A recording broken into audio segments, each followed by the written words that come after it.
When you're in your own country, right, I found that you are in a pond kind of. You're competing with your a limited set of people. But when I started looking through in Europe, in Americas, in like the world, it was not a pond anymore. It was the ocean. People who are coming into the market, like it's really hard at the moment for a junior person to find something because if you are getting a senior person or mid-level, like a person who has maybe 4 or 5 years experience plus is willing to do the job of someone with much less experience and for much lesser cost. As a business, why wouldn't you do that? If you think you're gonna become filthy rich, yeah, that's not probably gonna happen anytime soon in Germany. Hello, everyone. Today I'm in conversation with Usman Zaheer, an expat from Pakistan who has been living and working in Germany since 2021. I got to know Usman at a Berlin startup called Tooltime, where we worked together for a short period of time. So, in this conversation, we get to learn the expat journey of Usman from Pakistan to Germany. Very warm welcome, Usman. For the people who do not know who you are, can you please share a bit about yourself and your expat journey so far? Yeah. Thanks a lot, Chandra, for having me. So, hey everyone, I'm Usman. I come from Rawalpindi, Pakistan. I came to Berlin for a job, like Chandra mentioned, in November 2021. So it was right at the end of COVID, but the restrictions weren't lifted at that time, so that was fun. I came here as a software engineer at Tool Time, worked there for 3 years. Now I'm working in another company. Learned a lot of things, made very good friends, met my wife, tried a lot of new things. It's been a roller coaster. A lot of these things usually are because you're moving cultures. So yeah, excited to talk about this. Yeah, thanks a lot for having me, Chandra. Sure, Usman, it's really great. So, from 2021, that's where we met for the first time, right? I still remember vividly, like, we had shorter conversations as soon as you came to Germany and started working at Tool Time. I think I was already 8 years living in Germany. I was whenever a new colleague joins Tool Time, I was the fifth employee for Tool Times. The team was growing. It was always exciting to meet new people from different cultures, from different backgrounds. It's always been quite an exciting journey. Usman, can you share your journey during your transition phase from Pakistan to Germany? So why you chose Germany? Like there are so many countries to choose from, right? So what was Yeah, your reasoning behind choosing Germany and how was your transition phase from Pakistan to Germany? yeah. I studied computer science back in Pakistan. I was working in Pakistan before I came here. I started working in January 2018, and I came in 2021. So I was working for 3.5 years. In that time, I worked in 2 or 3 different startups in more service-based companies. I knew that I wanted to transition into a more like maybe check out Western countries, Europe, or whichever country. But my first contact came in like we were more service-based companies and we were working with different clients, especially with different software developers from different nationalities. So it was always a very nice experience to experience to see the world through their eyes, how they viewed things and how they understood things. So I really wanted to get that more of a like a multicultural experience because I went to a nice university. I worked in like nice firms, but I always wanted to experience a little more. I wanted to see the world at large. Yeah, met a lot of people during my time there. One person really inspired me from back home in my last company in Pakistan. He was also in that phase. So we also pushed each other a lot, and that was really nice. Shout out to Zafa. But yeah, and then I did apply not just for Germany, right? I applied for Denmark, Netherlands, Germany as well. And I had a few different interviews. Tool time had a very nice talk with Slavomir and then different team members from there, like Anastasio, Maya, Mina. And I was quite impressed with how they approached things, right? And they were willing to take a chance on me because for me, going a little more technical, I had worked on the front end side of web development, but not on the back end of what they were doing. But they gave me a chance, so it was a very nice. I found that I really liked talking to these people. They felt like they were really inclusive and they wanted their employees to grow. And yeah, I was lucky enough to land an offer from them. So that's why the question, why Germany, is more like I was just looking for other places as well. And Tooltime was the first one that I felt, okay, yeah, this is someplace I would really like to work for at. And then, yeah, that was the reason for choosing Germany. And the other thing was then the initial challenges, barring the visa stuff. That's always very fun because bureaucracy is always fun. I was lucky enough to have a job where the pay was coming from Pakistan and it was in the blue card salary range. So I didn't really have that much of a problem. If you come for student visas or other type of visas, it can take up to 6 months to up to 1 year. For me, it was quite fast. It was 2 to 3 months. The visa challenges were there, of course, but not too bad. It was just the biggest challenges were what are the laws of this country? What are the living arrangements? Oh, I don't know anyone there. How am I gonna do it? Because in Pakistan, I would say I was a little bit more introverted in nature because I had a lot of family around. I had friends that I knew from school, college, university. I didn't really have to make an effort to find people. So I think the biggest challenge of coming to Germany, apart from like it being COVID, that was its own horrific thing, just figuring out my way around. And there again, I would give mad props to Tool Time because everyone was super helpful and everyone was super friendly. It was a very like a multicultural place, like a hotspot, right? And I know that a lot of students who come here struggle a lot with finding jobs and finding communities and stuff because you have to do so much. You have your studies. I was in a more of a lucky situation where I already had a job. The most stable thing in the first few months was that I was getting money in my account. And that helped a lot, right? I mean, so the biggest challenges for me, like I said, figuring out the bureaucracy and then bank account and then where to live. I was Googling around back home before coming. I found this place called spotahome.com and I went and saw, okay, what are available because a few friends who were studying in Germany told me just get a shared first. And like, yeah, sure, that makes sense. I mean, I don't know what's going on. And I applied to one and I was lucky enough to get it. I think that was because it was COVID and not a lot of people. I mean, of course, people were there, but still. And yeah, it came directly to Berlin, right? So it was also Berlin. You have everything. You have embassies for everything. People speak English, which I'm told is I'm in a very privileged spot because other places in Germany maybe do not do that. And yeah, the language is the biggest thing I didn't know, and I started learning in tool time as well a little bit just to get by every day. Yeah, and apart from that was finding a community because I didn't know anyone. It's like, what are you gonna do? So I reached out to some university mates who were here, who were in Germany. And yeah, there was one guy I knew from back then, and he got a job 6 months ago before that, right? In Zalando. And he was super nice enough to introduce me to everything. Like when I landed, he said, okay, just come over. I stayed with him for a day before I moved to my own. And he helped me find a SIM card, got me set up there, and helped me with train tickets and moving things around. So that was super nice, right? So I was also, I think, quite lucky in that regard that I already had someone I could reach out to.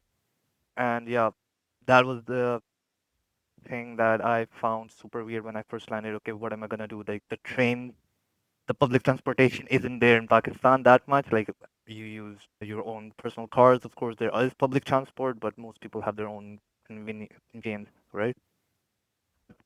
When I landed in like Germany, I was going from the airport to my friend's place through a train. I didn't know where to go, so I just asked random people, and they were really kind enough to help me out.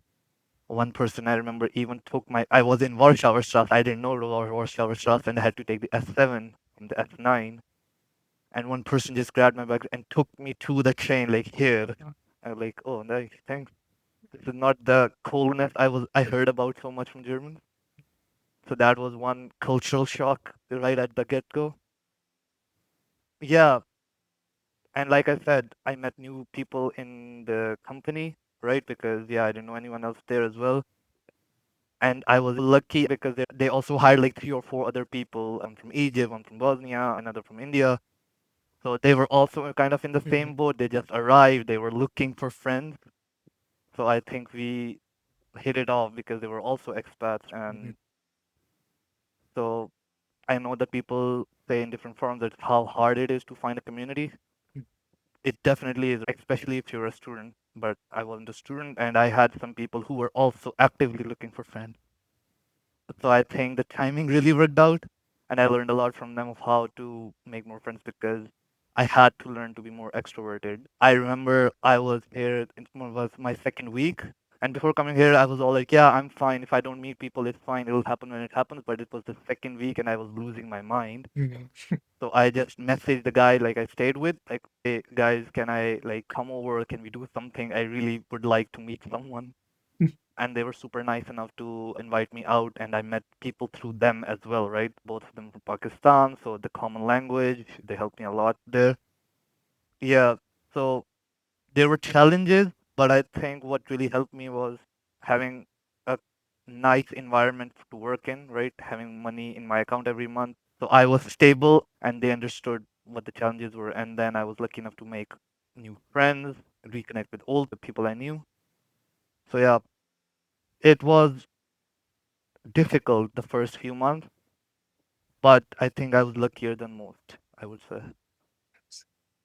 It's really great, all the things that you were sharing. The one point that I noticed is that you are always thankful for everything that has happened to you. I feel that this is something which is really important. When you come from a different country to a new culture, I feel like we expats actually are more thankful from what we get from Germany than the local people who are living in Germany. Because they have that privilege, right? They Yeah, take these things for granted that, granted. oh, I can travel anywhere I want. I don't need Exactly. to have a community because you find a community through school or university or whatever. But we have to actively participate because I see a lot of people on forums saying, oh, I haven't been able to make friends because I've been here for so long. Mhm. People are so cold, they don't really make connections. And that hasn't been my experience Mm. actually. Even with these older people and the new people, I learned that to make these connections, you have to actually go out. I got Urban Sports Club given by the company initially. Like there were Germans, Argentinians, like different from different places, and we're still friends. I don't stay. I'm not in full time anymore, but I still meet them semi occasionally, and it's very nice to just talk to them. So for me, it was, yeah, it's difficult, but you have to make an more of an effort, right? You can't just stay in your bubble and expect things to come to you. This is very important point that you shared. As I'm in this field of international recruitment, I do meet very different kind of expats all over my day, weeks, and months. And the major difference that I see between the ones who actually got accustomed to the new culture are the ones who are go getters. So you cannot just sit around and complain doing nothing. You have to take the steps. You face a problem, then you have to get out and try to find the solution. And then when you do that, you will get the solution. So, very interesting points that you shared, Usman. Like many of those points that you were mentioning, I'm quite sure that people who are watching this, it's very useful for them to actually learn from your experience so that they can pass through their challenges swiftly, hopefully. Few points that I noted down, which I would really like to dig a bit deeper, is you mentioned that while looking for a job, you were not only looking for Germany, you also applied for different Yep. countries, Sweden, Denmark. Did you see any similarities or differences when it comes to the interviews giving to the companies that are in different parts of Europe? Well, I think like this was back in 21. I think the landscape, the market has changed a lot. Yeah. But like when I was looking, I felt that many startups were looking for people from abroad. We could theorize why that is, but I saw that many roles were being there, right? I mean, I had friends who went to Zalando or Delivery Hero as well, but then there were more people going for startups. And between Germany and the other ones, I would say like Netherlands and Germany had quite the similar setup with how they conducted interviews and how they actually had their stages set up, right? The thing was that tool time was faster. That was the only reason. I had Netherlands recruiters reach out because, oh, they were on vacation and they reached out a week later. So I mainly had more success with Netherlands and Germany, I'm going to be honest, because I targeted bigger companies, but maybe they had different expectations. Maybe I wasn't good enough. And so, yeah, because when you're in your own country, right, I found that you are in a pond kind of. You're competing with your a limited set of people. But when I started looking through in Europe, in Americas, in like the world, it was not a pond anymore. It was the ocean. And there were so many other candidates, right? So I think it came down to also like a lot of luck, right? You apply at the right time when the recruiter sees your application and then it goes through and then the interviews, of course, you have to do yourself. But there are so many good candidates, right? So you have to be a little bit faster. You have to be ready to respond and then schedule interviews maybe like faster. Because again, you're not competing in a pond anymore. You're competing in the ocean. The difference in interviews was like, I mean, they were much more friendlier. They were much more like open to talk to like people from other countries. But that's to be expected in countries like Amsterdam or Berlin or Germany in general, where you have a lot of startups with like people from a lot of different places. But like for the bigger companies, I didn't have much success because I can't really say why. The interview processes for startups, they were trying to be faster because they wanted to hire people. I think I don't know what else to say there because I applied for mainly these areas, right? And I've had luck getting interviews from Germany and the Netherlands, and full time was just faster Yeah, that's to really cool. respond. Yeah. I had a similar experience when I got my second job in a startup in Berlin. I was also looking for bigger companies and the smaller company startups at that point in time. And then, like, the startups are just quicker, so they're just quick in Mm. responding from the Yeah, interview until the hire. It was, I don't know, maybe 1 week at the time. Super yeah, quick, giving feedback and taking decisions. I think that really helps for the companies to helps the also make. candidate. Yeah, And plus, this I like, found out when I was also interviewing in tool time for other candidates, and I asked like the hiring managers, and this like, yeah, because you're a startup, right? You need to be faster. Otherwise, a bigger why wouldn't a candidate go for a bigger company, yeah, true. right? So we have to be leaner, we have to be faster. Mm. Why wouldn't they go there? True. Like on this same topic as well, what I have the other question, I think it might be tricky to answer, but maybe you can share your experience. So, as you were checking out the opportunities in different countries, were you looking at the jobs in one portal where you could able to check all the jobs in all the different countries, or you were specifically going to the job boards in different countries and applying? I would say I was just looking at LinkedIn because, like I said, in Pakistan, I worked at a nice company. I was getting paid, I would say, competitively. I live closer to home with friends and family. I also knew I wanted to have a change. For me, what worked was LinkedIn Premium. Mm. A lot of people said they only find jobs through referrals. If you know someone working at a company, that's going to be the pure way to do it. But for me, LinkedIn has always worked.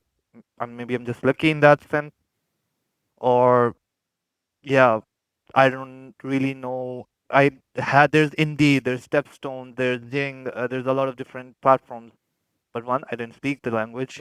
And two, I wanted to have an overview of the everything, right? So I used to apply on and off, but I was going through the job board like LinkedIn in different countries, like I said. Learned a lot in that time period as well because you should only apply during the mornings. You should only apply for jobs that are like past 24 hours so they don't have too many applicants. Cover letters, that was something big that I found really worked well. So having a cover letter with the job application, I have no way to verify this. This is just my personal experience, but for me, like when I start attaching a cover letter, I saw that more companies actually responded favorably and also changing the CV. I changed my CV around 2 times, so we pushed each other, and we were also always like bouncing ideas off each other.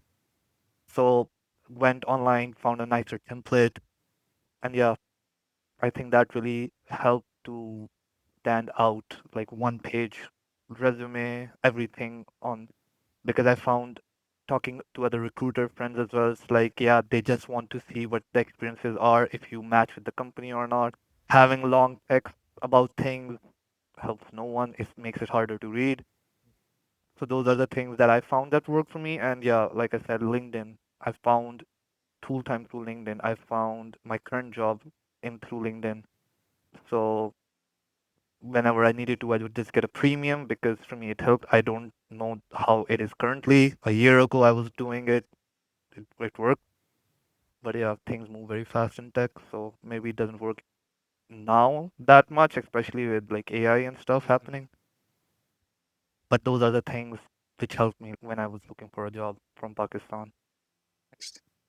Thanks for sharing that. I think that can be of great help for someone who is in your shoes at the moment, so that you were in 2021. Yeah, I think that can be a great help. What was very interesting for me when you were sharing about the challenges and your first days in Germany with Spot a Home that you mentioned, right? So you just said you applied for one home and then you got that home. Yeah, Yeah, maybe in 2021 it was different, I guess. But yeah, since couple of years in Germany, like horrible. yeah, it's horrible, very hard to. I mean, we hire a lot of international talents. I feel like sometimes it's easier to find people and make a placement happen, harder to Mhm. find an apartment. Because it all comes down to luck, right? There's Yeah, like no reason given. They can just say no. exactly. I Yeah, think. when I came here, I said like spot a home. It's very nice when you're coming, right? But when I came, I also was on the mind that, oh, I make good money, right? I don't want to live with other people. I want to like maybe find a studio to get set up first. So yeah, spot a home. I think I got lucky because the first one I applied, I didn't expect to get it. Mm. But then I got an email, hey, you got approved. I'm like, oh shit, now I have to pay. Because yeah, at the time I was still thinking about like the funds and stuff because of course the currencies are very different. And now I had to pay deposit of 700 euro. And I'm like, oh, how am I gonna do this transfer wise? Or however, I was lucky to have a friend studying in Heidelberg, so I reached out to him and he was really helped me there. But yeah, when I came, I was late by a month because my visa got delayed because of the visa officer. But when I came here, it was like in a week for 2 months. I had taken it for 3 months. Like, yeah, when I get there, I'll find something. It's gonna be fine. Mm. When I came, I had two roommates. One was Belgian, one was Spanish. The Spanish guy was super nice. He helped me a lot, like going to the supermarket, buying stuff Nice. from there, how everything works out. And I came from a place where there's so many people around, right? I come Mm. from a family where there's like 10 people around because of a combined family setting. So I didn't really know how to do things. So he also taught me a lot about how to get around. And then he told me, hey, you're not going to find anything. You need to either extend your contract or find something right now. Mm. And that was a big wake up call because when I reached out to the company where I had the Spot Home company and they said, sorry, it's already booked for the next month. And I was like, oh, now what? So I had to like apply frantically, like, please, something. I didn't have three payslips, right? I Uh, didn't have them. I didn't know what all of this stuff meant. mm. But yeah, Emo Scout 24, other places, and then the one I found was from a private owner, like mm, because I had my contract until the end of December, and I got the second contract at 25th of December, so it was Mm. cutting it very Very close. close, yeah. And the only way I got it because I went there, I saw that oh, there's still so many because it was the end of COVID, right? So things were Mm. kind of picking back up, Yeah. people were Mm. moving, and this was this Italian guy. He had his viewings and everything. And I went there, and of course, I asked my friend. He said, "Yeah, this is a little overpriced." But I was like, "Yeah, I need something, man." And he basically told me, "Yeah, there have been so many people applying, so I will let you know." And when I sent him my documents, he said, "Oh, I'm sorry. Another person sent the documents first, so I'm just gonna give it to him." And I'm like, "Uh-oh." And like I panicked so hard and I called him like, "Can you please do something?" He said, "Yeah, if he doesn't show up, then I can contact you again, but it's fine." And I'm like, okay, great. The search continues. I have 5 days. I have to find something. Fine, let's see. And then 2 days later, he called me, hey, the guy just didn't show up. So if you want it, I need an answer now. Otherwise, I'm calling the next person. Like, okay. And it was a bit overpriced. The layout was fine, but it was something, and the landlord was nice. Mm. So yeah, that was, and it all only got more insane, right? I mean, you work with more expats, you know how it is now. Mm. I was lucky enough to find this after I got married, so I had to kind of up my budget as well. And Mm. this place also through a friend. Yeah, oh, there's this new building, maybe you can apply. And like, sure. Yes. Yeah, I can totally relate to all the things that you just shared, I must say. Listening, like when you said that the first time I applied for one apartment and you got one, if we dig deeper, then we start to see the problems, kind of, right? So the challenges that you face to find the next home and stuff Mhm. like that. And this is the common pattern that I usually see with many of the expats, so there will be challenges when it comes to bureaucracy, when it comes to finding a home, when it comes to finding new people. All these things will pop up when you move to a new country. And for what I always suggest to them is that, hey, don't think that there won't be any challenges. Don't think that everything will be gloomy and bloomy, So, no, yes, you will have really different life, very unique life. Plus, you learn a lot. Plus, you also maybe earn a bit better than from your home country if you're coming from a developing countries like India or Pakistan. But still, there will be challenges, So, the way someone needs to have their mindset is that, okay, there will be challenges and I'm going to figure out a way. If that is the mindset Mhm. that you have, then you will always find the solution. But if you Yeah, feel like you try one time and then you get rejected, you're like, oh shit, nothing is working, yeah, definitely. But I would say that maybe some people are in more privileged positions, right? Privileged Sure. positions that, Mm. oh, if this doesn't work, they can go back. They have a safety net. It's fine. Yeah. But Mm. if you come this far, Mm. like for me, I had 5 days to find something, right? It was desperation. You can't say no, right? Because nobody wants to be homeless. You can't just stop because we're the alternative. You can't stay with someone forever. Maybe you have some very good friends who can keep you, but Yeah. at some point you need to do something. Yeah. So yeah, there will be challenges. We'll figure it out. Yeah. But when we come here and then we actually face the challenge, like, oh, this is so hard. Why is it so hard? Yeah. But then you can't stop because what's the Exactly. alternative? Because you came here, you came all the way here, you faced all of these challenges, and now you just go back. Mm. For some, that's fine. Oh, yeah. If you're in a privileged position Mm. Yeah. and back home, that's definitely fine. But Yeah. for me, I had struggled a lot to find something new like this, and I wanted to experience it, right? And then just quitting just because you can't get a house. Because everyone says, right, at some point you will find something. At Yeah. some point, you only need to get lucky once, not. 100%. Well, yeah. Yeah. Very true. So, like at least in the recent days when there is a boom of jobs that are in the developing countries like Germany, also like other European countries are facing problems. I'm not specifically saying for the IT sector. Maybe at the moment, IT sector is not the most required people from different parts of the world, is how I Yeah. believe. But I would also like to come to that topic in a minute to discuss with you. But for the other positions, like for the other jobs, like I don't know, nurses, like electricians, all these people, it's very hard to find in Germany still. So that's why more and more people are required from countries like developing world. So what I see is that, yeah, so when you see the one-sided stories where, okay, there are opportunities in Germany, then okay, let me do everything, and once I find a job, then everything will be easy. It's not actually, right? So that's the Yeah. first step into moving to Germany, but Yeah. there is so many other steps that you need to take in order to actually survive and also thrive in the new country. And that is something that one has to keep in mind, is always I say to them, so I think that's very important point. Yeah. Yeah, so that's amazing, Usman. Like, what is something that I want to maybe dig deeper a bit is about the cultural differences. When you like, what are the major culture? I mean, again, for each and every one of us, it's different, I would say. But Mhm. for you personally, what is the major cultural difference that you saw between Pakistan and Germany? How did you dealt with it? So the major cultural difference, the biggest one for me is that how socially responsible the people are here. In that sense that they will always like smaller things, right? They will clear the food when they eat somewhere and then go give it to the people. They will make try not to litter, not also like on the escalators you see people standing on the right side so the people can pass them by. They will ask their children level to not be louder in crowded spaces, and just being in generally more wary of other people, not wary, wary is the wrong word, more considerate towards the people around them. You see in the driving because there's a flow there, like everyone is following the rules, not everyone of course, but in general people have this sense, oh, if a queue is forming up somewhere, I need to give space so other people can pass by. And this was one of the biggest things, right? Back home, people don't really think about it. The mentality is more me first.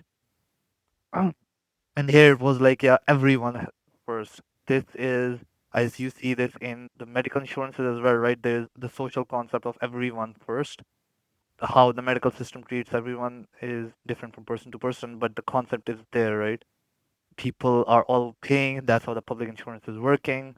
It's not just me, it's us. This was the biggest thing that I had to, because I wasn't used to it. I was used to just going first in the lines, breaking the lines and going first and not really considering other people.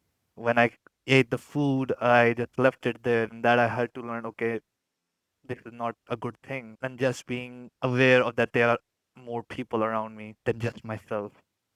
That was a, I would say, a very positive change. Other than that, the difference in culture. One thing that I think in India is there's the whole staring culture. People really like want to. I don't want to say like in a more negative way, but it is not a good thing, right? We have the tendency to stare anything out of the ordinary, and we don't even think about it anymore. And here, everyone was just in their own business, just on their own. You see people, especially in Berlin, just doing whatever, right? They will start singing, they will start dancing, they will dress however they want, right? And back home, anything that we think is different, we just stare at it. So this was also a very big cultural thing, and I really now like it because you can do whatever you want, right? It's none of the other person's business what you do, unless you are not being a very good person in general, right? You're harassing other people in the sense that you're not minding their personal space, something like if you are doing whatever and it's just you, then it's fine. Nobody stares, nobody cares because everyone has their own stuff to deal with. And yeah, this was a very big cultural shock. Oh, no one is looking at me. And I remember distinctly, I was on a train with a friend of mine, and we were just talking, and there was this one person on the train, like he was dressed differently than how I would dress. And I just looked at him and said, hey, look how this guy is dressed. And she looked at me and she said this, which had a very profound impact on me. She said, why do you care? Mm. And I was like, yeah, I don't know. I don't know why I care. He's not doing anything to me. And this is something that a lot of people from back home, like in Pakistan, in India, I guess it's the same. We have a tendency to do. We like to look at other people and then pass comments on them when it's not really impacting us, but just to maybe get a cheap laugh or just to talk about it. So this was also a nice cultural thing, I think, or maybe it's more to do with Berlin. I've been told other cities are more conservative in the sense that they do stare. And I have seen that actually. I mean, traveling to other cities, there is a tendency. Like, for example, I went to Magdeburg and Mm. there is a university there. There are people, but I guess less brown people in general. So I did see like the older generation were looking like very visibly like what. But maybe in Berlin it's different. But this was way still in other cities way lesser than how I imagined it back home. Because it was just part of life. You just get on with your day. It was fine. Like if someone's looking, yeah, let them. What were we gonna do? But here it was very nice to see it just do whatever.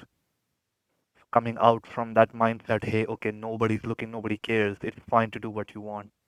Was difficult initially.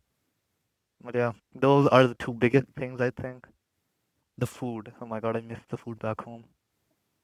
But yeah, the food is very different, I think, because you come from a place where there's like a lot of maybe not the cleanest food, but my God, it tastes so much better. And here, yeah, everyone's used to their own thing, so I'm not gonna say it's bad, right? But coming from Pakistan, it was something that I had to get used to. Getting used to donors, and then the pizza was very different. And in general, food felt a little more bland, and that was I still really struggled with it. I think most people from our backgrounds do struggle with it, and but that really pushed me to make my own food too. I was so bad at it at first, but here like there's so many Indian Pakistani stores where you can find the masalas, right? The masala mixes that really help. But yeah, that was that was an interesting thing because you always hear about this. Oh, our food is good, but then having that frame of reference, okay, it is actually really good.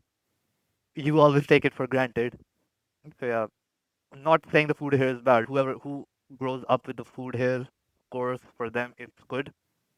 But for me, it was a challenge.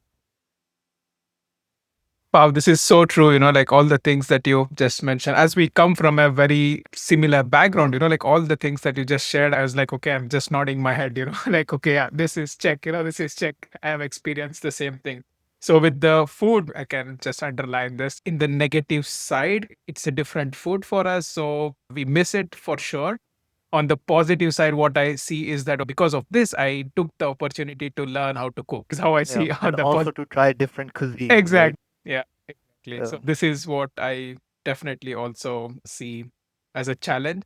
And also what I got to know is that Germans love Indian and Pakistani food, right? yeah, Majority of them out of 10 people, 10 German that I meet, I would say 8 to 9 of them like our kind of food. And I think that is something that we can be proud of, I guess. yeah. They're good and um, bad of every Sure. culture, right? So there are people who are living very differently, have different eating style, the way how they eat is different, and all these things. So when you have like the mindset which is open minded, then you start to learn something new every day. But when you are closed minded, then you always complain, right? Doing Yeah, that, why is that person doing that? And this yeah, is what I really think that when you, as someone taking the step to becoming an expat, really push yourself to make sure that okay, you become open minded, so this is one of the effects of you leaving your home country and your safe place and then putting yourself into a situation and the country where you learn new things, and this makes you to become a person who is naturally open minded, because if you're close minded you cannot survive here. Be yeah. back home. I would say it's more because from what I felt, like you have been here a lot longer than I do. Because back home it's very homogeneous, right? It's just one type. It's only us. And here there's people from so many walks of life, right? From different countries and everything. It becomes a normal part of the routine. I can imagine when it was just very homogeneous and then new people started coming in, they were not very fond of them. But like if you see the same person every day for a year, it's like yeah, they're just part of the background. And back home, if there was a white person just visiting or something, it would be something very out of the ordinary. Oh, look, there's a white person there. So if you were more like had more people around for a longer period of time, maybe it would change. Very true, I can definitely say that. And the other point that you mentioned with regards to the me first and everyone first mentality, right? So, one thing that I noticed, which is maybe I'm wrong, but what is something that I noticed is that somehow in a societal structure, it feels like to me that in the Western world, there is society first, you know? And in the societal structure back home, I feel that there is a me first where, okay, I have to be first in the line, like the struggle thing and stuff. But when I put into a smaller structure where in family or stuff, like then we somehow feel like, okay, all of our family should be first. But here it's Yeah, that's the individualist, thing. Yeah, that's Yeah, exactly right. right. This is, yes, there is a difference when it comes to me first, society first, but in different context, how I Yeah. saw Hmm. at the. No, you're exactly right. So this is something which is very interesting, but I would say that you will really get to know once you live a bit longer in a different country. Right? So the Hmm. very first month, maybe it's hard for you to know, but when you start to live longer, you also just accept it. So I think this is what you really start to see. Like it's a Yeah. very individualistic country. Yeah. society, they are considerate about other people. Like, okay, it's fair, kind of. So I feel like, okay, the society is fair here. Where, Yeah. yeah, it's quite on the one side when you have good connections, when you come from a good background, then you've treated well. But when you are a common man, then it's a hard thing. It's a It's harder like, thing. No, yeah, I exactly. definitely agree. Yeah, Like you sure. mentioned, in families it's much more collective because I Mm, also come from a very big family. mm, So the collective was whenever someone got sick, whenever someone was in a bind, someone was always there. It wasn't just you and your parents or your siblings. It was an aunt, an uncle, mm, cousins, whatever. That is something that I do miss. And here it's more individualistic. So everyone is in their own closely knit thing, right? So you don't always have the opportunity that okay, whatever happens, someone will be there. Because with friends, it's easier to lose contact, lose touch, and then all of that stuff. Pros and cons again in the collective as well. Someone can really overstep their boundaries, yeah, and sometimes it's harder to actually create those boundaries, right? But then in individualistic, if you, for example, are going to maybe get evicted or go through something medical or that you need support, maybe it's more difficult for expats because we haven't had the chance, right? Because I see here, like I've made friends from with Germans who have their own families, right? And so they're in a more privileged position. I have a friend who went to visit South America for a few months, and she left her job and she went there. And when she came back, she had a place to come to, living with her parents for a few months before she figured out her next move. So in that sense, there was the collective, right? She mm, had her family to fall back on. So maybe yeah, it's something to do with us expats. yeah. Maybe like in a few generations, one or two, when we have kids and their kids have kids, they will have a better family structure to fall back on. Then maybe it becomes a little more collective. You can be individualistic, but then you also have a structure to fall back on. Very true. I think Definitely, I yeah. think the word. So, I mean, the biggest thing is that, like, all these things you even start to think when you leave your safe place, right? All this, Hmm. if more and more people actually take the step to explore their lives being an expat, then one can get to learn so many things about themselves, about the society, which is good for everyone, is how I feel, like on a Yeah. very grander scale. Yeah. Mm. The One thing I cultural, would say before we sure. move on is that I think everyone craves connection, right? It's Mm, fine to be individualistic, sure. but everyone wants to have the connections. And this is what I felt that when I started actually reaching out to different people, like from back home, I have Pakistani friends as well, but not just Pakistanis, like from other nationalities, be it German. I made very good friends with Egyptians and Bosnians and Argentinians. They also want connections, right? They also want to meet up. They want to have talking to them, just getting closer. But it's a different way to approach it. For us, it was just, oh, let's go out for food. And here it's more like, let's do an activity together. Because everyone, I think, craves connection. Because you see a lot in these forums as from from Pakistanis, but also from different expats. Oh, I am trying to make friends, but it's not happening. So everyone is craving that connection. But how everyone approaches it is different, I guess. And coming from back home, because it was more collective, I was like, yeah, okay, I actually do want to make more connection. I really pushed myself there. So it really did help me coming from a family that we were so interconnected. So I knew how to actually talk to people a little bit. I think it did help. Yeah, that's a really, so if we have that experience, like in any of the field, that really helps us to thrive in the new society, I guess. Yeah, you just have to have the Nice. boundary. You So don't want to ask someone, oh, when are you going to have kids? That's not a boundary you want to cross. So very it's true. like Yeah, you have to learn a little bit because what was appropriate back home is not appropriate with everyone else. very true. So and then you have to do this feedback loop and then learn from it, I guess, Yeah, So some people are exactly. not going to like you, but then you learn 100%. from that. Exactly. I think that's the way. We spoke a lot about the cultural differences when it comes to Pakistan and Germany on a societal level. So, Usman, on the same topic, how do you see, what is the major difference that you see when it comes to the work culture in Pakistan, right? Like before you Yeah. came to Germany, some major differences. So, what you like? That's a good. I guess like coming from Pakistan, it's much more capitalistic, right? And I have friends from India who say the same thing, right? That it's a very capitalistic country, even in smaller startups, because I work mostly with startups because I had friends in corporate and they were always talking about leg pulling and politics. But even on a smaller level, there were these politics going on. I got almost laid off because someone didn't like that I shared something with another colleague. So it's a lot more capitalistic, but also a lot more fast paced, I would say.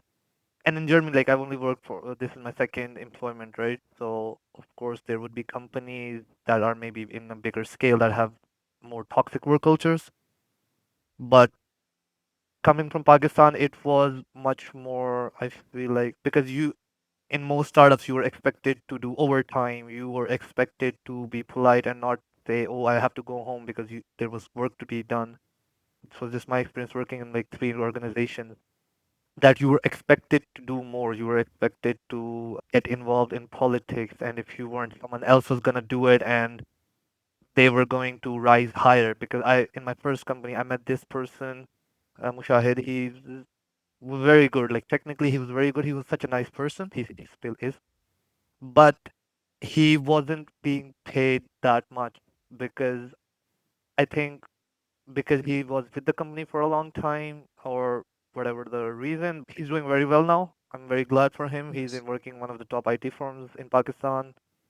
But at the time, it was like, yeah, because he wasn't doing the politics. He was just a nice person. He taught me a lot about different things. But because he wasn't getting involved in those kind of politics, he wasn't like the high rise. And here it's a lot more chill, right? You're not expected to work when you don't feel like it. For example, if you get sick or something, or overtime, you're not expected to do that. And back home, it was like I remember it was before COVID, so maybe that had something to do with it. My office was more than an hour away through using the metro line that we had, and I took first day for I said I will work from home. Fine, and the second day I also said yeah, and then I got an email from the CEO. It's like, hey, why are you not coming to the office? And maybe it was before COVID, so that might have something to do with it. But it was also like I can get the same stuff done hmm, from home, and this was something that really bothered my then team lead, that he was always productive at home because when he came to the office, he was socializing, he was talking to different people, having so many meetings, so he felt more productive at home, but he was forced to come to the office. If you didn't, there would be politics, you would be called in. And here in general, for the two companies I've worked in, the landscape is changing a little bit with the more hybrid setup, but it was a lot more understanding. They were a lot more understanding, a lot more collaborative in the sense that, oh, of course, you weren't being told everything, right? But it felt to me that there was some transparency there. They weren't expecting to work overtime. We were actively being told, just please stop working. I remember when I first came here in like the second, third week, I wanted to make a good impression, right? So I was online at like 8, 9 p.m. and I got a message from Flav. Hey, Usman, I see that you're online, but hey, Usman, like, what are you doing? Like, yeah, I just finishing up something. I was like, but why? Take off, just do something else. Watch a movie, watch a show, play a game, go outside if you can. Like earn my respect a little bit, like raise it higher because this was a person who was in this like very big position of power. He was saying, "Hey, don't worry about it." So maybe it was also the different perspectives from European work cultures that Yeah. they treat their job as their job. You're not expected to pull the rug from someone else. You're not expected to work late to cover your ass or someone else's. And when you are not feeling up to it, you can call in sick, you can take a day off. No one will judge you for it. They will cover for you. So in that sense, I was shocked and taken back. It's like, oh, I can actually do that. And it was a lot. You may have seen this as well, right? I mean, when you first come, you have to run around a lot for housing, for bank, for other stuff. There's always something to do. I could always just tell my team, hey, I have this urgent appointment that I need to do, and I'll be back in like a few hours. And everyone was fine with it. No one was making a ruckus about it. And back home, if I used to do that, it was like I had to use my lunch break or something for something like that. Or if I had to do it, I had to be like very much attentive to what was going on. You couldn't just take off if something broke over the weekend. You were expected to be there. Maybe if you work for a very big company like Amazon or something, it's different that you have to be like the outage a few days ago. But it's very few and far between. I experienced much less office politics as well. Mm. So yeah, that was the biggest thing in the work culture Yeah. that I I, really enjoyed. yeah, But right. the second thing, maybe lesser to some extent, because I've always been a little bit ambitious, right? I always want to go further and further. And in Pakistan, because it was maybe service based, you were pushed a lot. Yeah. And in Germany, it's like, yeah, it's fine. If you want to do it, it's fine. If you don't want to do it, it's also fine. The work will get done. But then you get into this comfort zone where you don't want to push too much sometimes. Mm. So in Pakistan, it was you were being pushed. Mm. So you had to grow or sink or swim. And here's mostly, yeah, it's fine if you want to do it. If you don't want to do it, you don't get a pay raise at the end of the year. Maybe different companies have different models. Nice. Yeah. That's really cool that you shared about all your experiences. And few comments Mhm. that I wanted to make is that, so with this, you put it in a very good way by using the capitalistic term. But I would say when it comes to the work culture that we have back home, I feel like sometimes it's also toxic, so like as the work gets done, why do people have to care, like I don't Yeah. know. And what I feel is that by having the work culture that we have in Germany, you are also naturally productive. You are given the Mm. freedom to think, to be creative, to do the stuff Yeah. whenever you are feeling creative. It's not like someone is pushing you to be creative, but you are just given the freedom. And then the jobs that we are in, especially you are in, is a creative job. Sometimes you get the solution in 5 minutes, sometimes it takes 5 days based Yeah. on the problem. And then, yeah, if you can get it done in 5 minutes and then you can chill out for 1 hour to make sure that you get productive again, then it's fine. So this is what they really respect, is how I feel. They really understand that Mm. it's not the number of hours that you put in and then that being create productive, but it's the amount of creative work that you put in. If Yeah. it comes in Exactly. 1 hour, Mm. then it's fine. Yeah. I feel. You're completely right because if you want to put yourself, it's also fine. Like for me, Yeah. like in tool time, but also now in Better Mile, it's like you can have meetings with your managers and say, hey, this is what I want, and they can actually help you. Sure. Then we're gonna hold you to this, and then you need to push Yeah. because we have other stuff to do. We're not gonna push you, Yeah. but this is what we talked about. So we have Yeah. our one-on-ones or feedback talks, so you can actually push Exactly. yourself Yeah. to other like avenues. Yeah. Well, Yeah, very true. So, and also with this way, like you just mentioned, that you are someone who is quite, yeah, would like to push and learn new things, then you will have the time of your private time where you can work on those things. Not yeah. like, oh, so you're always expected to work no matter 8 p.m., 9 p.m., because I have a lot of friends back in India. They're like, Mm. okay, working all the time, so, and they have to fake it to, I don't know, come out to their Yeah, managers. exactly. All Yeah. these things won't happen here, right? Like you don't have to worry. Yeah, Mm. if you want to go out, you go out and then have a good time. Because Yeah, of this exactly. toxic culture that we have, like work culture that we have, you always fake it, because Yeah. you cannot have your life if you don't fake it. This It's is very what. interesting, like you said that because I talked with my cousin recently, actually, and he shared this like reel he found on YouTube that Germans taking a week off for burnout leave. Mhm. And he said, "Oh, is this something that actually happens?" And I was like, "Yeah," because I've had people who've taken that. There recently in Bermal, there was a person who took 4 days of burnout leave, and that was so weird for him. It was like, and I understand that, right? I mean, I can't go to my employer and say, "Hey, I don't feel like I can be productive, so I need to leave for a week to recharge." It's something that's nothing Nothing, that you can do. So yeah, Yeah, that's what and you get as a. and here you can actually like go and say, "Hey, I am so burned out, I cannot continue," because as you said, it's more of a creative field as well. Yeah. So if you feel like you're just burned out, you don't want to work anymore, you have the opportunity to actually like there are procedures in place to help you. You can Yeah. lessen your working hours, or you can take some time off, paid time off, I might add. So yeah, the social structure is good in that sense. Yeah. So When that is the case, yes, you will if me being in that situation, then as it is expected to work, then I just fake it because yeah, I don't know, like my yeah, work, anyways, they will get not get to know. If I say that for this ticket it takes 2 days, and if I tell it takes 1 week, then they also sometimes cannot get to know, right? So you always start to fake it. Then I feel that that way you are less productive than so this exactly. is how Yeah, I feel. exactly right. Exactly. I had a friend back home. He got his first job in this company that worked him to the bone. He was leaving at 10 p.m. He was coming in at 9. And after 3, 4 months, he was like, "Yeah, I'm done. I don't want to do this anymore." He quit. He said, "I'm not working in software. I hate it." And he was a good engineer. Like from Yeah. university, he wasn't the worst. Mm. He was creative. He was good at programming.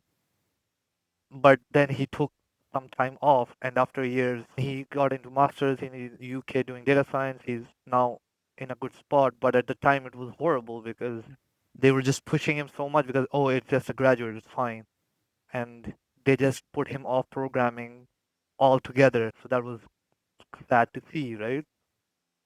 Very true. With this work culture, like there is so many things that one can talk about and discuss, right? This is very interesting topic. To be honest, for me also, I had the experience working back home and here.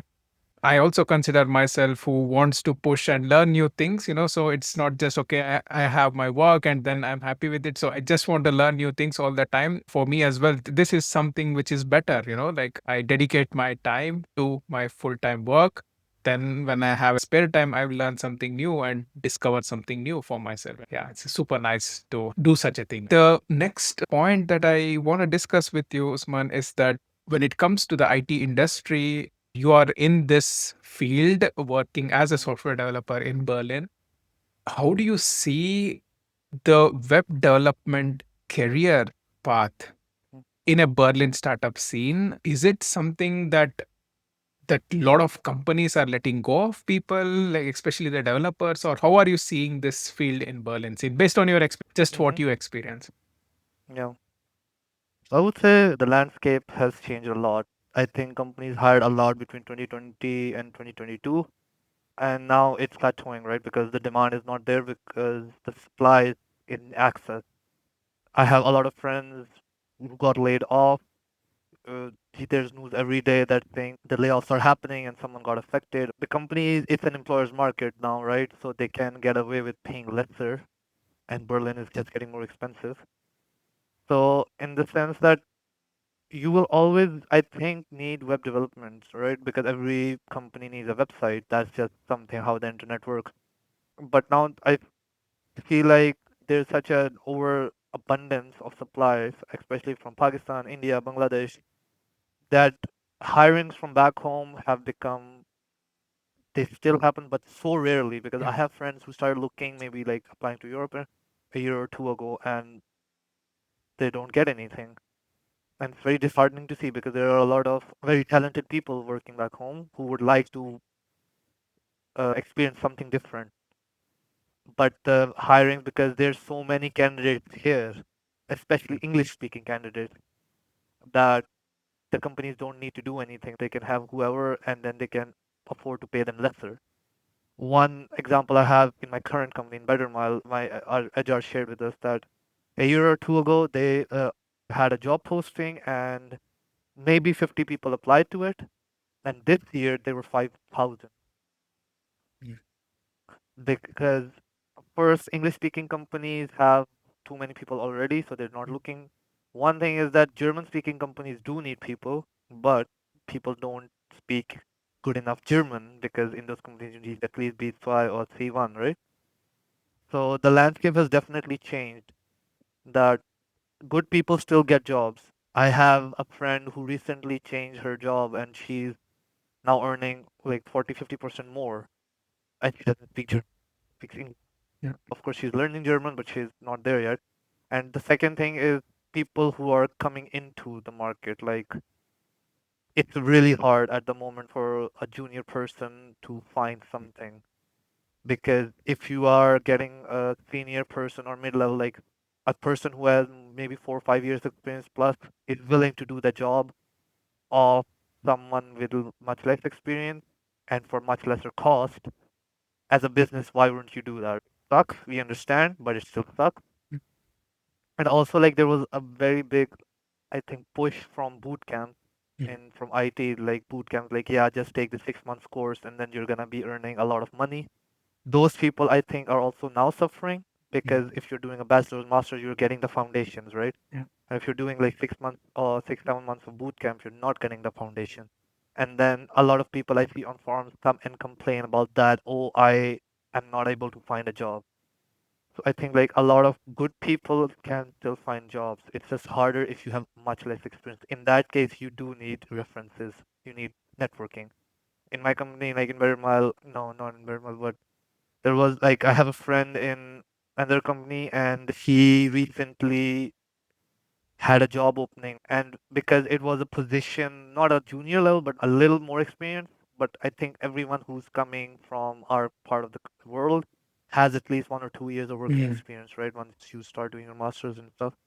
So for him, like he referred and the person was able to actually find a job because again, the person knew how to do the job. It's just getting your foot through the door was is a lot harder now. Before it was, I remember when I came here, one of my friends was doing masters from Rostock, and once he was done with masters back in 2022, he was interviewing for companies like Zalando, Delivery Hero, Accenture, like bigger companies, bigger names. And now I have another friend who's also doing her masters and she's not able to find much. The landscape has changed a lot because there's an abundance of supply. There are people who are willing to do the work of juniors for maybe like the base blue card salary range, but they have maybe 5, 6 years of experience as a business. Why would you want that, right? As an employee, it's stuck. And then if you start to search for new jobs, a friend of mine recently did that, and he was making easily 80K plus, and he has good experience. He's like 8 years of experience, but now each company was willing to pay maximum of 70 to 75, and which is, of course, if you think about it in comparison, maybe it's not too bad, but it just shows to me like how much the landscape has changed. The one thing I will say, if you do know German, it's much easier because I see you have jobs where if they require German, you will have maybe 20, 30 applicants. And if you have an English speaking, you will have 100 plus. So maybe this becomes divide becomes evens out as more people learn German, like me, I hope. But yeah, right now for English speaking jobs, there's more supply than demand. So that's why companies can afford to pay less and not look outward, right, from outside of Europe or something to find something. And in that sense, then the perks go down, right? Like more in office stuff is now happening. I had a friend who was interviewing and they said, oh, you offer a flexible setup where you can come to the office only 4 days a week. Cool. So yeah, Yeah, so this is along the lines is what I have heard of from many people as well. So the English speaking software development jobs were in 2021, maybe between 2020 to 2022, where there was a lot of international hiring happening. yeah, I think that has, I don't know, maybe 95% of it has been stopped. I would say it's very bare minimum. As you rightly said, the supply is more and the demand is less. And I definitely also say that there are a lot of requirements for the software developers who knows German skills, like minimum B2, C1, basically them being able to speak in German. If that's the case for a software developer, there is still lead. The reasoning being that Germany is a country with lot of middle stand companies, right? Small to medium scale companies. And mhm, there are a lot of them. And in these companies, mostly Germans are the one who are working, like the German speaking guys, like the language of the yeah, company is German. So there is still a requirement. But something that I want to share, which was my personal experience on this topic, is that like the good engineers from our side of the world, so they actually earn really well in our countries, yeah, so they are quite earning quite well, let's say 4 5 years experience and really good engineers. I would say even it can be comparable to the German salaries.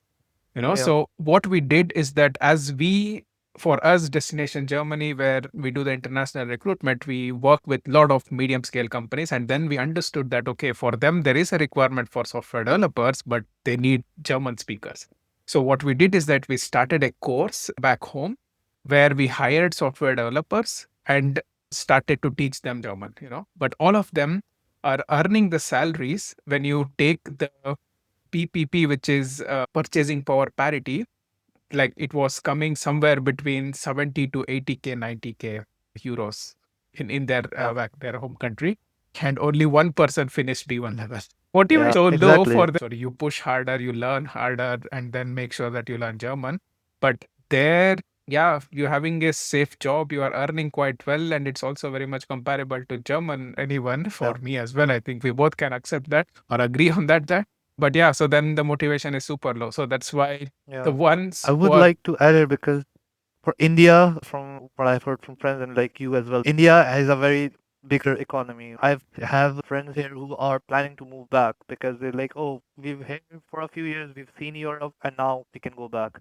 Because again, purchasing power is there. You save more. You have family and friends there. In Pakistan, it's a little bit different because not a little bit, a lot, in the sense that the economy is not as good for various different reasons. I found that a lot of people do want to actually move out because okay. yes, there are people who are earning, but the most who are earning have jobs that are remote positions from US or Europe because our economy is not that good that the local companies cannot keep up. The salaries have increased definitely, but then inflation and rising costs have also gone up. The security conditions and the environment conditions, like, so in that sense, people do want to move. For India, it's a different situation. People want to move out because they want to experience the life, right? They want to maybe move away from the whole toxic work cultures or different circumstances, whatever there may be. But at the end, like if you but stay back in India, if you're a good engineer, you have a few years of experience, you make comparable or maybe even more at the end of the day, right? And so it's like a lot of the Indians I've met, they say, yeah, we will move back at some point because for us, the economy is fine. You can find everything there. You can live in low cost areas because tech does allow that. I will say that we are in a more privileged position than most other professions in that sense. Yeah. I have Pakistani friends who are fine moving back because back home they are completely well off.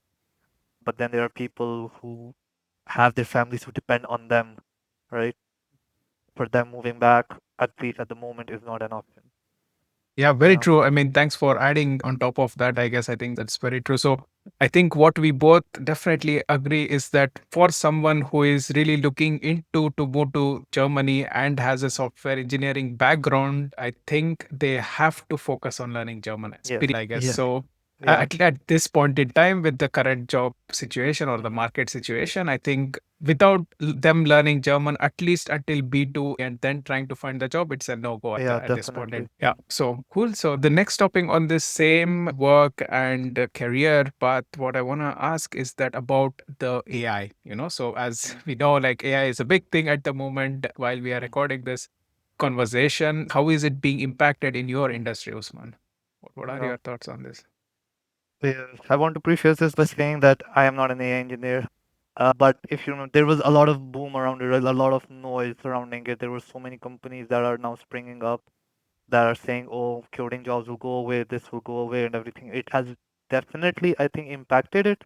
Like I see it in different forums that people are saying, "Oh, AI can do whatever, and we don't have to." For Yeah. me personally, I'm always wary of this AI hype train. It has definitely helped, right?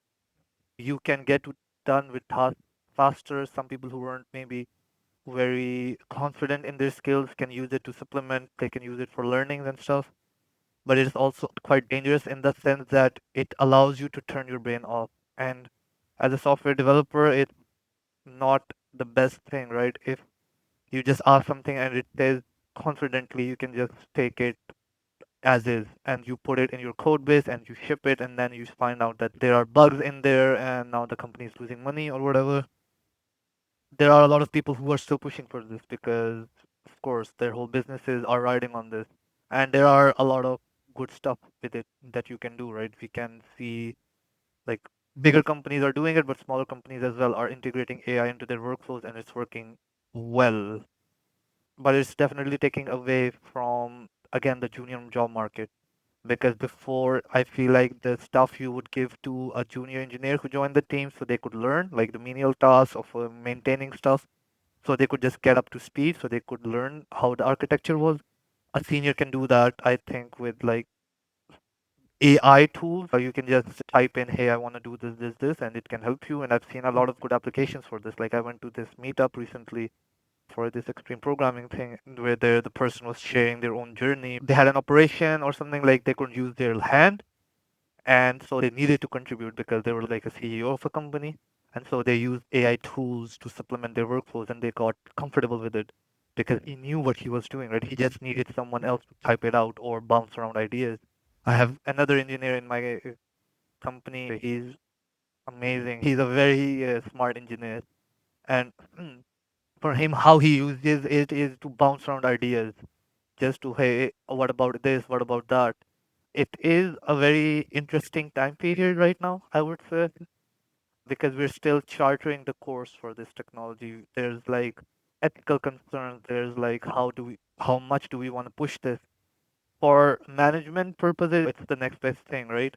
I was part of this group, and the person shared that, oh, my manager and my designer is sending me these code snippets, and it's hard to explain to non-technical Yeah. people that, yeah, that's probably not the best idea because for them, oh, you can just do this, it's fine. Yeah. My wife was interviewed with a company where the person was like, oh, you have to be a UX designer, we expect you to be a product owner, we expect you to do this. And when she challenged it, he was like, oh, but there's AI now, so you can just do all of that. And this is, I feel like, dangerous in its own right. There are AI and machine learning engineers who are, of course, have a big stake in this, right? Companies have a big stake in this, reducing costs and increasing revenues. It does work. I'm not gonna say don't use it. I also Mm. sometimes turn my brain off, and then it bites me in the butt Mhm. because I remember recently, like a few months back, I had to do something and I was like, yeah, let's just let AI do it. And it gave me this expression and I put it in and I pushed the code. Thankfully, there was like a much senior engineer in my team. He was like, Usman, did you write this yourself? I was like, yeah, of course I didn't. I used AI. And he said, can you see the problem with this? And I was like, no, because I just asked ChatGPT to do it. It Yeah. was just a regular expression. I didn't know how to read it correctly. It seems to work in the test cases. And then he sat me down and he explained to me why this area is not good. This won't work. Oh, cool. Thanks. But yeah, for me, there are people who, for example, came from boot camps. It's a big Mm. boon for them because they don't need to have that foundation anymore. They can just crank out features and features. People who weren't as fast or as weren't as confident are now using it to further go, right? You can get your stuff done. But then the problem happens now that you're looking for a newer job. For example, you want to enter the market again, but all you did was tell AI to do your job. Now you're missing that experience, right? For example, you're missing the high level architectural view. You're missing why you use one design pattern against the other. So when you come to the interview processes, which have also become much more harder because I've seen people actually use AI to cheat now. So they're now actually like watching out for that. So and now you're here and you're told to think out your thought process and you can't do it anymore. And I've seen this so much. And I saw this recent post on a subreddit where the person was like, we had an interview where the person was just giving good answers and everything, right? But I had the feeling because whenever I asked something, his eyes would flicker to the next other screen. And what he said was what he did was he asked a question and they moved forward. Then he went back to like two or three questions ago. He said, can you explain it to me again, maybe? And the Yes. person just panicked Mhm. because then they had to scroll or they had to give Mhm. answer. And then the answer they gave was a different one Mhm. because AI, we've all used AI, the context can change and it can change your answer depending on what's going on. And that's how the person was caught.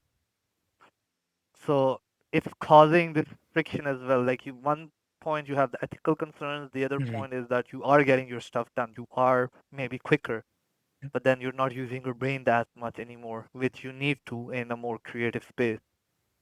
So it's a wild time to be alive. We're just figuring things out. Companies are going AI first. We want to have AI in every feature. We need to introduce it. We want to be on the bandwagon.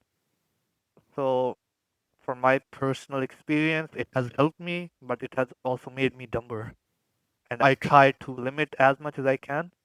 Maybe use it as a Googling experience more to not just say, hey, just do this for me, but like, if I were to do this, what can I do? And give sources.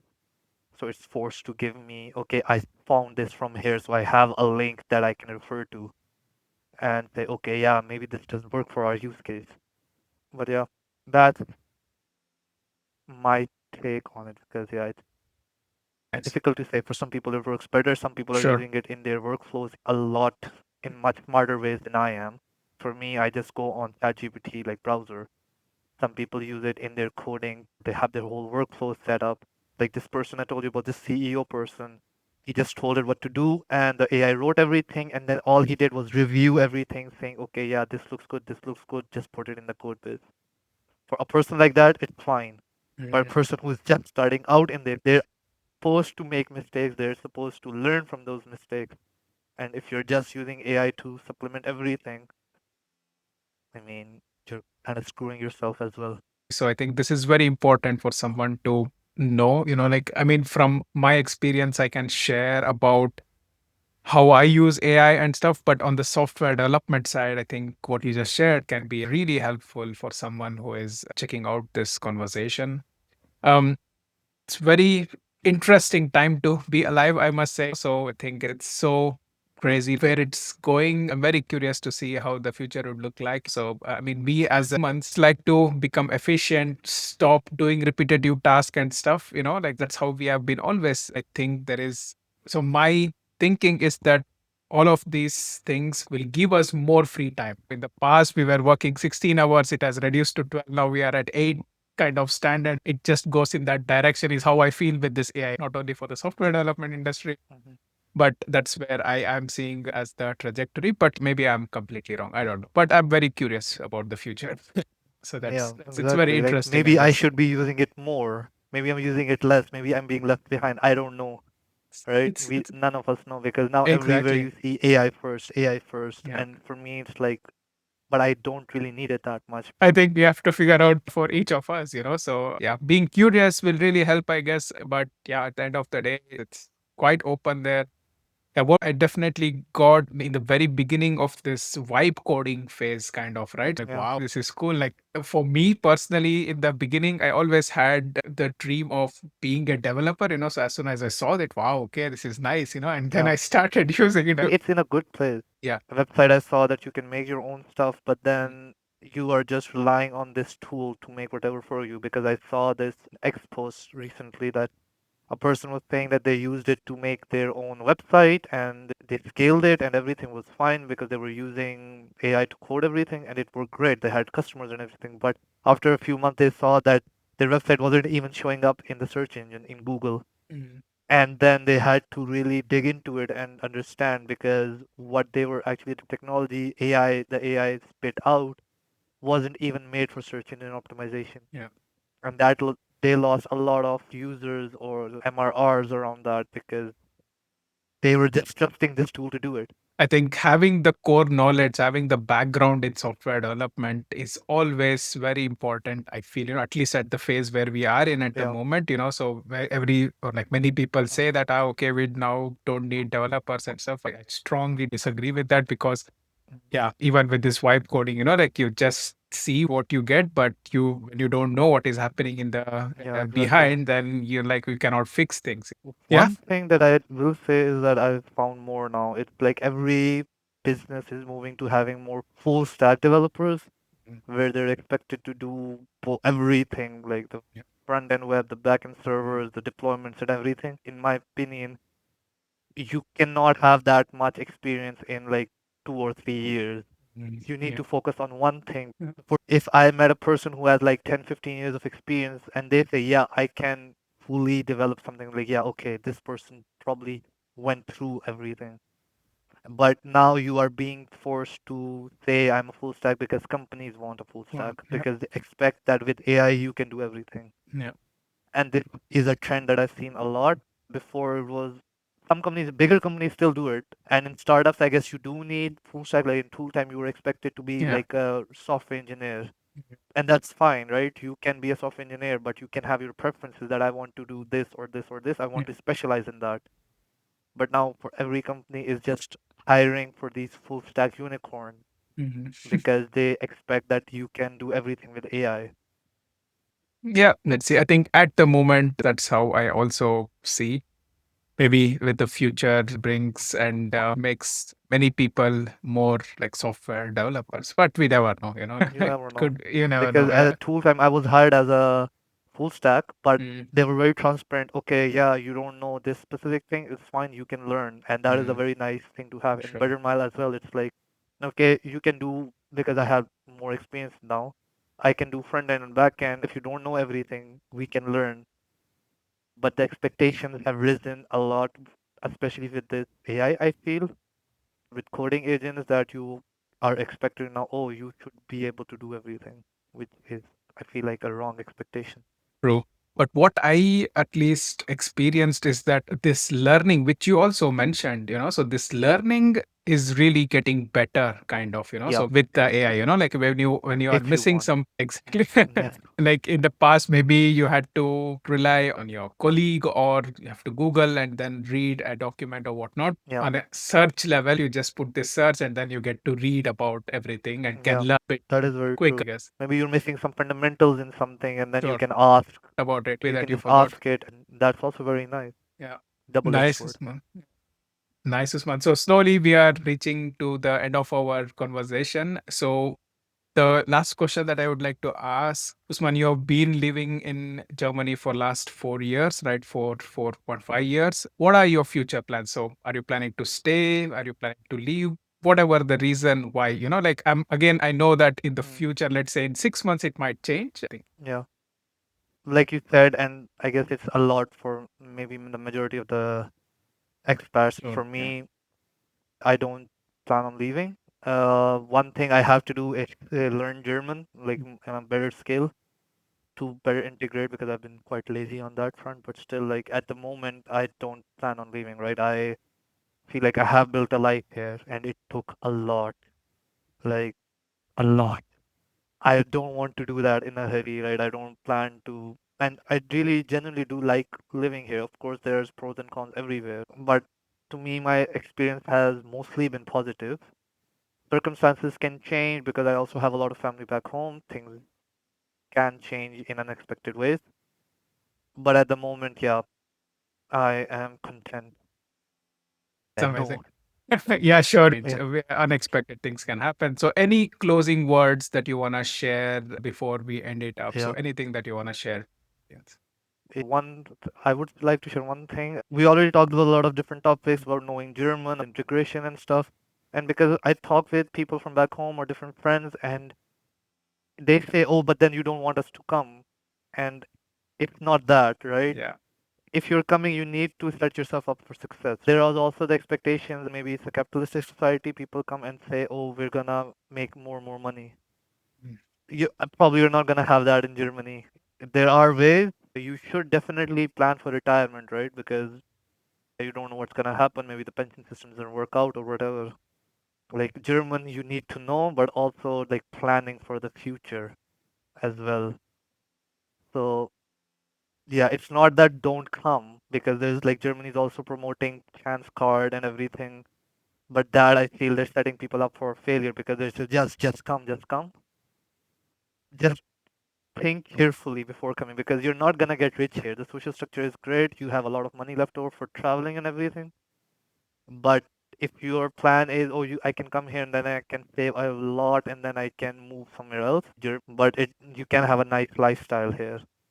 So the last thing I just wanted to say is, of course, learn German before you come, but also if you think you're gonna become filthy rich, yeah, that's not probably gonna happen anytime soon in Germany.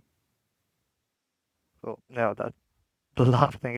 Lovely, Usman. I really liked it. So, Usman, if someone wants to say hi, I was thinking of putting the LinkedIn profile or the link in the comments or like in the description. Would it be fine for you? Go Yeah, ahead. Is it the no right? worries. Then I'm gonna leave that in the description below. So yeah, Usman, it was really pleasure speaking with you. I think all your experiences that you shared today can be a great impact for people. So that's exactly why I'm doing this with interviewing different people. So it's not about come to Germany, it's about giving them the first-hand experience, first-hand knowledge so that they can be prepared to be successful in Germany, for any other country for that matter. Exactly. So, once again, thank you so much for taking time to have this conversation. It was really amazing. I think we recorded for more than 1.5 hours. I just felt like we started 5 minutes back. So, thank you so much for sharing all your wisdom, all the experiences that you faced in Germany. And I hope that at least for some people, that can be an asset. Thanks for listening to another story of courage, curiosity, and change. Every expat's journey reminds us that the world is bigger and kinder than we imagine.